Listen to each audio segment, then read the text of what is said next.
গুলবাহার উঠোনের এক কোণায় রান্নাঘরে বসে রুটি বেলছে আর লাকড়ির চুলায় ভাজছে। পাশে বসে আছে গোলাপজান। আম্মা। আচ্ছা, তুমি কি হাসান মঞ্জিলে গিয়েছিলে কখনো? হঠাৎ এই প্রশ্ন। তখনই সাইকেল চেপে বাড়ির ভেতর ঢুকে বোরহানউদ্দিন। গোলাপজান হারিকেন নিয়ে যায় আব্বার কাছে। তার হাত থেকে বাজারের ব্যাগটা নিয়ে পাকের ঘরে রাখে। আম্মা, আব্বা আসছে, তুমি 2টা রুটি দাও, আব্বাকে দেই। বোরহানউদ্দিন একটু এগিয়ে গিয়ে জিজ্ঞাসা করলেন, কি ব্যাপার, মা মেয়ে মিলে কি রান্না করছো শুনি? আরে তেমন কিছু না, আপনার জন্য রুটি আর পুঁই বিচি ভাজি করেছিলাম। আজকে রাত্রে আমরা এটাই খাবো। হাসান মঞ্জিলে উৎসব হচ্ছে, কারণ এই বাড়ির বড় ছেলে এত বছর পর বিলেত থেকে ফিরেছে, তাই পুরো বাড়ি সুন্দর করে গুছগাছ করেছে। মেহেরবান হলেন আফতাব হাসানের স্ত্রী। তিনি দেখতে যেমন সুন্দর, ঠিক তেমন চতুরও বটে। পুরো মঞ্জিলটি এক হাতেই আঁকড়ে রেখেছেন, যেন ছেড়ে দিলেই কেউ ছিনিয়ে নেবেন। এই ভয় তাকে প্রতিনিয়ত কুরে কুরে খায়। এই বাড়িতে আরো 9 জন সদস্য আছে। মেহেরবানের 3 ভাইও আছে, মালেক, খালেক, রাশেদ এবং তাদের সহধর্মিনীরা পরি বিবি, আঞ্জুমান, রাজিয়া বেগম। আঞ্জুমান হলেন মালেক মিয়ার স্ত্রী। তাদের একটি মেয়েও আছে, নাম আয়না, বয়স 18 বছর। খালেক মিয়ার বউ হলেন পরি বিবি, তাদের কোনো সন্তান নেই। রাশেদ মিয়ার বউ রাজিয়া বেগম, ওনাদের 2 ছেলে আছে। একজন শহরে থাকে, 22 বছর বয়স, নাম রাকিব। আর একজন গ্রামে আফতাব হাসানের সঙ্গে সঙ্গে থাকেন, বয়স 25 বছর হবে, নাম রায়ান। হাসান মান্নাত তার কামরায় প্রবেশ করল। ঘরটি অন্দরের ঠিক পিছন দিকে, বাকিরা সবাই অন্দরের ভিতরে থাকে। মান্নাত শুধু অন্দরের পিছনে থাকে। ঘরে পা রাখতেই নাকে ভেসে ওঠে গোলাপের ঘ্রাণ। এত সুন্দর ঘ্রাণ মান্নাতকে পাগল করে প্রায়। ঘরটিতে একটি বিশাল খাট ফালানো আছে। সবার ঘরের খাট হয় 4 কোণা, আর মান্নাতের ঘরের খাটটি হলো গোল আকৃতির। ঘরের বাম পাশে বিশাল আলমারি, ঘন কারুকাজ করা। একটি ড্রেসিং টেবিল আছে, যেটা দেখলেই মনে হবে রাজকীয় ব্যাপার। ঘরের ভিতরে একটি রকিং চেয়ারও আছে, যা মান্নাত বিলেত থেকে ফেরার সময় নিয়ে এসেছে। আসবো? মান্নাত খাটের উপরে রাখা গোলাপগুলো দেখছিল। হঠাৎ মেয়েলি কণ্ঠ শুনে ঘাড় ঘুরিয়ে তাকায়। কি চাই? ফুপি আপনাকে জিজ্ঞাসা করতে বলেছে, আপনার কি কিছু লাগবে? আয়নার কথা শুনে মান্নাত তাচ্ছিল্য করে হাসে। লাগবে তো, অনেক কিছু লাগবে। কি কি দেবে তোমার ফুপি? আয়না মাথা নিচু করে বলে, আপনি যা যা চাইবেন। মান্নাত আয়নার দিকে ঝুঁকে আস্তে করে ফিসফিস করে বলে, তোমার ফুপিকে যে বলো, যা যা রেখে গিয়েছিলাম 14 বছর আগে, তা সব চাই আমার, সব। আয়না এতক্ষণ যাবৎ মান্নাতকে দেখছিল। এত আকর্ষণীয় পুরুষ কি করে হয়? মান্নাত এতক্ষণ যা যা বলেছে একটাও আয়নার মাথায় ঢুকেনি। সে শুধু হাসান মান্নাতকে দেখেই যাচ্ছে। মান্নাত তা বুঝতে পেরে সরে দাঁড়ায়। এখন যেতে পারো। আয়না কথাটা শুনল কিনা কে জানে। সে ঘরের মধ্যে ঢুকে পড়ে।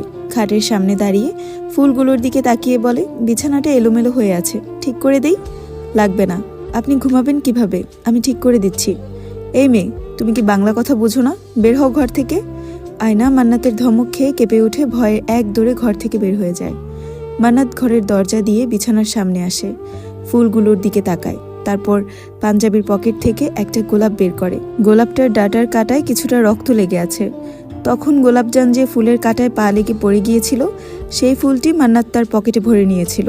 সেই ফুলটা সে নাকের সামনে এনে ঘ্রাণ সুখে অস্পষ্টভাবে বলে ওঠে, জান্নাত। বোরহানউদ্দিন সবেই বাজার থেকে ফিরল। গোলাপজান মায়ের থেকে রুটি এনে দিচ্ছে তার আব্বাকে। পুরা বাড়ি জুড়ে শুধু 3 জন মানুষের বসবাস। বাড়ির পাশ দিয়ে একটি সরু রাস্তা গেছে গোলাপ বাগানে। তারপর একটি কূপ আছে, যেখান থেকে গুলবাহার রোজ পানি তুলে আনেন। বাড়ির উঠোনে বড় বড় 2টা আম গাছ আছে। বোরহানউদ্দিন হঠাৎ বলে উঠলেন, কিরে মা, তোর পড়ালেখা কেমন চলছে? জি আব্বা, ভালো। গুলবাহার বোরহানউদ্দিনের দিকে জিজ্ঞাসু দৃষ্টিতে চেয়ে আছে। বোরহান বুঝতে পেরে বলে ওঠেন, মেয়ের বিয়ের ঘর আসতেছে বুঝলা গুলবাহার। কি বলেন এসব? মেয়ে আমার মাত্র 14 বছর, এত কম বয়সে মেয়ে বিয়ে দিব না। তোমাকে এখন দিতে বলছে কে? গঞ্জে আমার এক বন্ধু আছে, তার ছেলে মুদি দোকান সামলায়। ছেলেটা ভীষণ ভদ্র, লেখাপড়াও করেছে, এখন বাপকে সাহায্য করছে দোকানে। বলেছে সামনের বছর ছেলেকে বিয়ে করিয়ে বিলেত পাঠিয়ে দিবে। আমার গোলাপজানের কথা তো সবাই জানে, মেয়ে আমার চাঁদের টুকরা, তাই আর কি। আর তুমি তো জানোই রাখালনগরের অবস্থা। এখানে মেয়েদের 15 বছর হওয়া মানে বিয়ের বয়স পার হয়ে যাওয়া। না, তাও আমি আমার মেয়ে গোলাপজানরে এত তাড়াতাড়ি বিয়ে দিব না। মেয়ে আমার এখনও ঠিকমতো বড় হয় নাই। ঠিক ওই মুহূর্তে বাইনা বাড়িতে 4-5 জন লোক ঢুকে। সঙ্গে আসেন হাসান মান্নাত। রাতের বেলা এমন করে বাড়ির মধ্যে এত লোক দেখে বোরহানউদ্দিন ঘাবড়ে যায়। গোলাপজান ঘরে বসে হারিকেন দিয়ে পড়ছিল। পরনে তার সাদা রঙের থ্রি পিস, মাথায় সুন্দর করে ঘোমটা টানা। হাসান মান্নাত বাড়ির ভিতর পা রাখতেই বোরহান আর গুলবাহার রান্নাঘর থেকে বের হয় উঠোনে। গোলাপ যেন হারিকেন নিয়ে বেরোয়, উঠানে পা রেখে হারিকেনটা তুলে ধরে মুখের সামনে। কে আসছে বাড়িতে দেখার জন্য। ঠিক ওই সময় হারিকেনের তেল শেষ হয়ে নিভে যায়, আর সঙ্গে সঙ্গে গোলাপজান ভয়ে চোখ খিচে বন্ধ করে ফেলে। সেই সাথে চাঁদের আলোয় গোলাপজানকে একটি পবিত্র সাদা কবুতরের মতো লাগলো হাসান মান্নাতের চোখে। বোরহান উদ্দিন তাদের দেখে এগিয়ে এলেন। সাহেব, আপনি আমাদের বাড়ি? গোলাপ নিতে এলাম। গোলাপজানের দিকে চেয়ে বলল মান্নাত। জি, আপনার বাগানের সবচেয়ে সুন্দর গোলাপটা আমার চাই। হাসান মান্নাতের পরনে ছিল কালো রঙের পাঞ্জাবি। সে দেশে আসার পর থেকে বেশিরভাগ সময় সাদা কালো রঙের পাঞ্জাবি পরে, সঙ্গে একটি করে শালও গায়ে চড়ায়। দেশের বাইরে যখন ছিল তখন প্যান্ট আর ফতুয়া পরত। বোরহান উদ্দিন মান্নাতের দিকে তাকিয়ে নিচু স্বরে বললেন, আপনাকে তো সকালেই বললাম নতুন ফুল আনবো কিনা, আপনি নিষেধ করেছিলেন। সেগুলো শেষ, আরও লাগবে। কথাগুলো বলছে বোরহানের সঙ্গে, কিন্তু দৃষ্টি তার গোলাপজানের পানে। গোলাপজান তার মায়ের পিছনে গিয়ে দাঁড়ায়। গুলবাহারও ভয়ে আছেন, তাই মেয়েকে আড়াল করে দাঁড়িয়েছে। আর শুনুন, আজকের ফুলগুলো সকালেই দিয়ে আসবেন। জি সাহেব। আমাকে সাহেব বলার প্রয়োজন নেই, আমার একটা নাম আছে, হাসান মান্নাত, সেটা ডাকলেই খুশি হব। আসি। এই বলে মঞ্জিল বাড়ির পাহারাদার এবং মান্নাত চলে যায়। আব্বা, কালকে তো বেশি ফুল ফুটবে না, কিভাবে দিবেন? যা আছে তাই দিব, তুই শুয়ে পড়, সকালে মাদ্রাসায় যাবি। জি আচ্ছা। এই বলে গোলাপজান তার ঘরে চলে যায়। কিন্তু বোরহান আর গুলবাহার বাড়ির উঠোনে বসে পড়ে। তাদের মাথায় কিসের যেন চিন্তা ঘুরপাক খাচ্ছে, গভীর চিন্তা। সকাল সকাল পাখিয়ার প্রান্ত এলো গোলাপজানকে নিতে। আজকে গোলাপজান পাখিয়ার প্রান্তর সঙ্গে যাবে। প্রান্ত ছেলেটা কলেজে পড়ে, সেকেন্ড ইয়ারে আছে, বয়স আনুমানিক 22 হবে। দেখতে শুনতে খুব ভদ্র এবং নম্র। গোলাপজানকে সেই পিচ্চি থেকে সে চিনে, কিন্তু বেশি একটা কথা বলে না।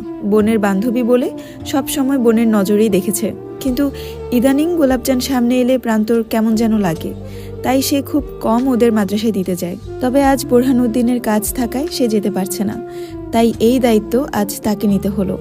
হাসান মঞ্জিলের ভেতর ঢুকতেই দেখা মিলল আফতাব হাসানের সঙ্গে।